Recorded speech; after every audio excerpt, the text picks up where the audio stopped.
નમસ્કાર દોસ્તો, શાંતિશ્રમ ન્યૂઝમાં આપનું સ્વાગત છે। બનાસકાંઠા લોકલ ક્રાઇમ બ્રાન્ચે ચિત્તાસણી ગામ નજીક એક ઓટો રિક્ષામાંથી વિદેશી દારૂનો મોટો જથ્થો ઝડપી પાડ્યો છે। રિક્ષામાં ગુપ્તખાનું બનાવી દારૂની હેરાફેરી કરવામાં આવી રહી હતી। પોલીસે કુલ 1,06,612નો મુદ્દામાલ જપ્ત કરીને એક આરોપીની ધરપકડ કરી છે।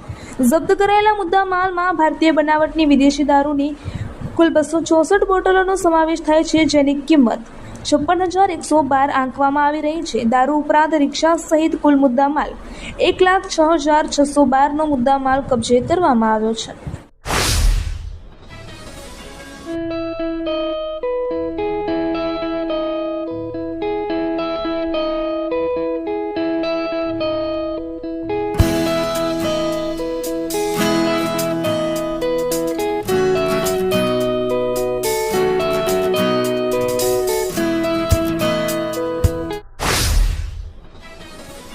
થરાદ નજીક છુડમેર પુલ પાસે આવેલી નર્મદા કેનાલમાંથી એક અજાણ્યો મૃતદેહ મળી આવ્યો છે। આ ઘટનાને પગલે વિસ્તારમાં ચકચાર મચી ગઈ છે।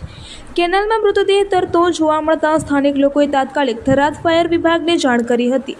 જાણના આધારે થરાદ ફાયર વિભાગની ટીમ ઘટના સ્થળે પહોંચી હતી અને મૃતદેહને બહાર કાઢવાની કામગીરી હાથ ધરી હતી।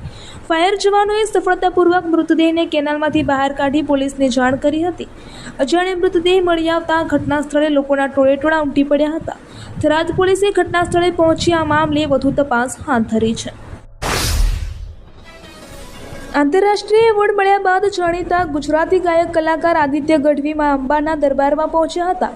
તેમણે અંબાજીમાના મંદિરમાં ગુજરાત અને દેશભરના લોકો માટે પ્રાર્થના કરી હતી। આદિત્ય ગઢવીના સુપરહિટ ગરબા ગીત અલબેલી મતવાલી મૈયાને વર્લ્ડ એન્ટરટેનમેન્ટ એવોર્ડ્સમાં બેસ્ટ ગ્લોબલ ટ્રેડિશનલ સોંગનો પ્રતિષ્ઠિત એવોર્ડ મળ્યો છે। આ ગીતને 68માં ગ્રેમી એવોર્ડ્સની ગ્લોબલ મ્યુઝિકલ પરફોર્મન્સ કેટેગરીમાં પણ વિચારણા માટે સ્થાન મળ્યું હતું, જે ગુજરાતી સંગીત જગત માટે ગૌરવપૂર્ણ ક્ષણ છે। ધરણીધર તાલુકાના તખતપુરા ગામે કોંગ્રેસ દ્વારા એક સ્નેહ મિલન કાર્યક્રમનું આયોજન કરવામાં આવ્યું હતું। આ કાર્યક્રમ ધરણીધર તાલુકા પંચાયતના નવનિયુક્ત પ્રમુખ લીલાબેન ભારમલભાઈ સોઢાના સન્માનમાં કરવામાં આવ્યો હતો। આ પ્રસંગે વડગામના ધારાસભ્ય જિગ્નેશ મેવાણી, કોંગ્રેસના પૂર્વ ધારાસભ્ય ગુલાબસિંહ રાજપૂત, ખેડૂત નેતા ઠાકરસિંહ રબારી, આંબાભાઈ સોલંકી અને પૂર્વ ડેલિગેટ ધીરાભાઈ પરમાર સહિત અનેક કોંગ્રેસ નેતાઓ ઉપસ્થિત રહ્યા હતા। ડીસા કોર્ટ પરિસરમાં પક્ષકારો અને વકીલો માટે નવનિર્મિત આકસ્મિક આરોગ્ય સેવા કેન્દ્ર અને કેન્ટીનનું ઉદ્ઘાટન કરવામાં આવ્યું છે। નામદાર ગુજરાત હાઈકોર્ટના આદેશ અનુસાર બનાસકાંઠા ડિસ્ટ્રિક્ટ જજ A.J. કાનાણીના હસ્તે આ સુવિધાનો પ્રારંભ કરવામાં આવ્યો હતો। આ આરોગ્ય સેવા કેન્દ્ર સમગ્ર ગુજરાતમાં પ્રથમ નંબરનું હોવાનું જણાવાયું છે। દિયોદર તાલુકાના કુવાતા ગામે વડાપ્રધાન શ્રી નરેન્દ્રભાઈ મોદીના સેવા, સુશાસન અને ગરીબ કલ્યાણના 12 વર્ષ પૂર્ણ થવાના અવસરે જનકલ્યાણ શિબિરનું આયોજન કરવામાં આવ્યું હતું। આ શિબિરમાં વિવિધ સરકારી યોજનાઓની માહિતી, લાભાર્થીઓની સહાય તથા જન સુવિધા સંબંધિત સેવાઓનો લાભ લોકોને એક જ સ્થળે ઉપલબ્ધ કરવામાં આવ્યો હતો। આ કાર્યક્રમમાં દિયોદર વિધાનસભાના ધારાસભ્ય કેસાજી ચૌહાણ, જિલ્લા ભાજપ અધ્યક્ષ ડૉક્ટર નરેશજી ઠાકોર સહિતના આગેવાનો, હોદ્દેદારો, અધિકારીશ્રીઓ અને મોટી સંખ્યામાં ગ્રામજનો ઉપસ્થિત રહ્યા હતા।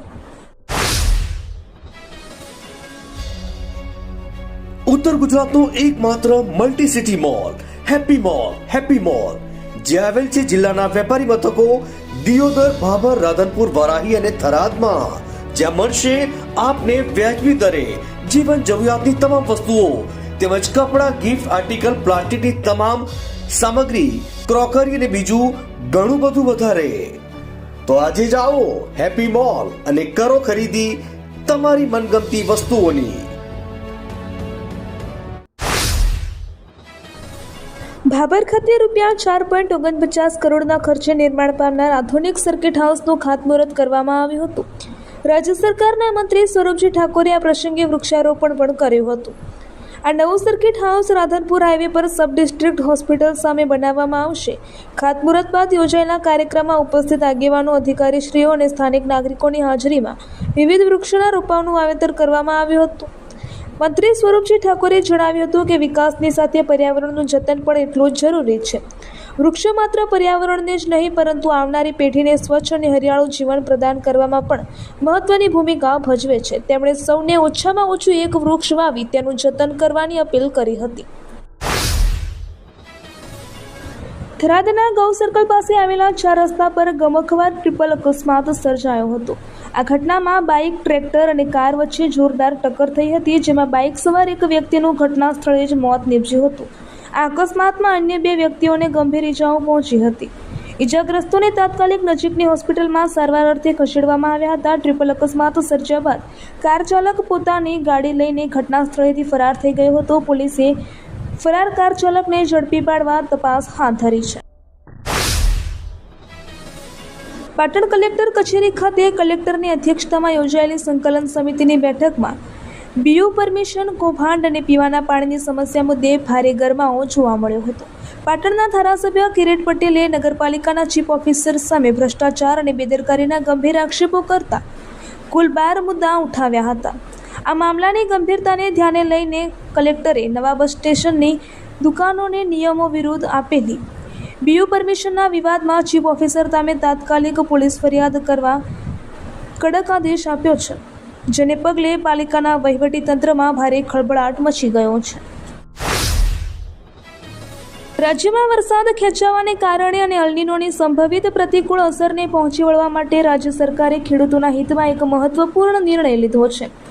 કૃષિ ક્ષેત્રે ઊભી થયેલી પાણીની તંગીને ધ્યાનમાં રાખીને હવે ખેડૂતોને નિયમિત 8 કલાકના બદલે 10 કલાક વીજળી પૂરી પાડવામાં આવશે. સરકારના આગોતરા આયોજન અને નિર્ણયથી ખેડૂતો પોતાના કિંમતી આગોતરા વાવેતરને સુકાઈ જતું બચાવી શકશે અને પાકને પૂરતું જીવનદાન મળી રહેશે.